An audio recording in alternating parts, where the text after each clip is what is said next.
I'm Anna Elwell and I work with Anthony Collins Solicitors.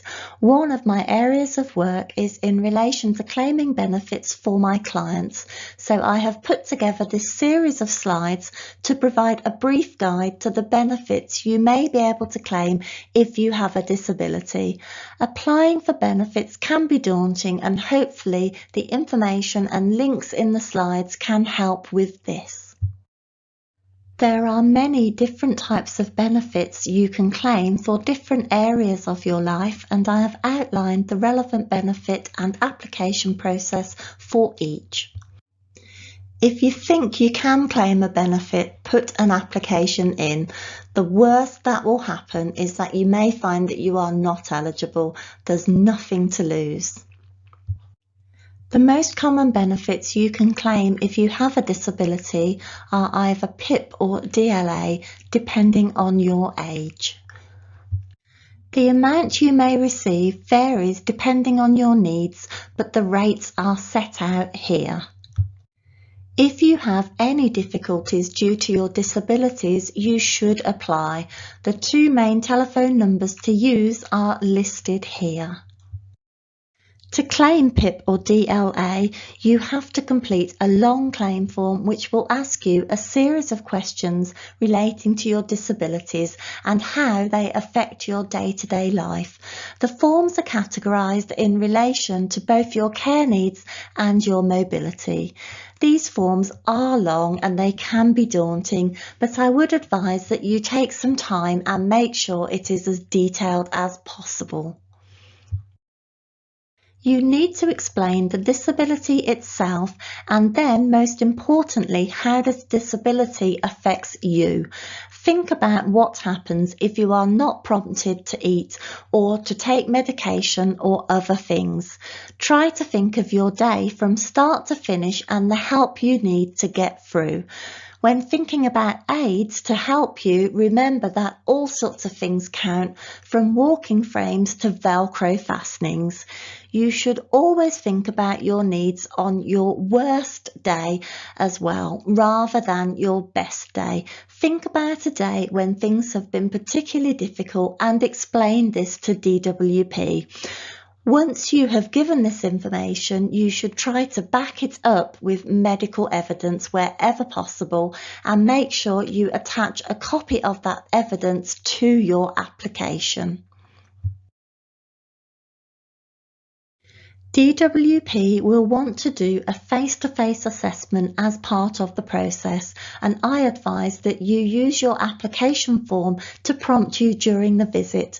Make sure you keep a copy of the application for this, and in case DWP loses your original application, which does happen. This slide is an example of an answer in relation to a question on daily activities. This slide is an example of a response to a question in relation to your mobility, which details difficulties with journey planning. You can still receive the mobility element of PIP even if you have no issues walking, but would find it hard to plan and make a journey by yourself safely. I have listed two links here to online guidance which explains the points you can receive for each category for PIP, and also a helpful link to the forms for DLA. You can claim an uplift to your Universal Credit or ESA award if you are unable to work due to your disabilities. Your PIP or DLA answers should help you with any health assessment forms that you need to complete. Remember again that it is important to describe the disability itself and then how it could affect you at work. If you are awarded DLA or PIP, the person who cares for you can sometimes be entitled to a carer's allowance. Information on how to claim this is in the link. However, you should always keep in mind that carer's allowance is classed as an income, and if your carer is on an income-related benefit already, the carer's allowance payment is likely to be deducted from this. Your local authority can help you with extra care or equipment around the home. They can ask social services to help with your care either by providing carers or a payment called direct payments, which you can use to help pay for a carer of your choice. They can also arrange for occupational therapy to assess your home and arrange for adaptations depending on your needs and finances. You should look at your local authority webpage for details of this. If you are awarded the enhanced payment for PIP or DLA, you can apply for a vehicle through the Motability scheme. You can alternatively apply for a wheelchair or scooter through this scheme. Unfortunately though, the Motability scheme can only help with a car or a wheelchair and not both at the same time. The Motability scheme can supply you with a car with or without adaptations. They can also help with driving lessons in an adapted car. The details of the scheme and telephone number are listed in this slide. Your local authority can help with costs of public transport, and most run a scheme where you can apply for a free pass for bus, tram or train. I have attached a link to this slide which gives all the details you need. If you have a disability, you can apply for a blue badge.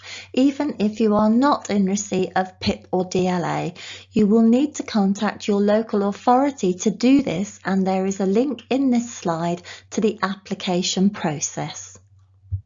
Indoor manual or power wheelchairs can be made available through the NHS. You can start the application process by contacting your GP or health professional. This process can be lengthy and will involve an assessment. Again, you should make clear to the assessor the difficulties that you face with your mobility and back it up with medical evidence wherever you can. This slide gives some information in relation to discounts you may not already know about, which can be applied to some leisure activities.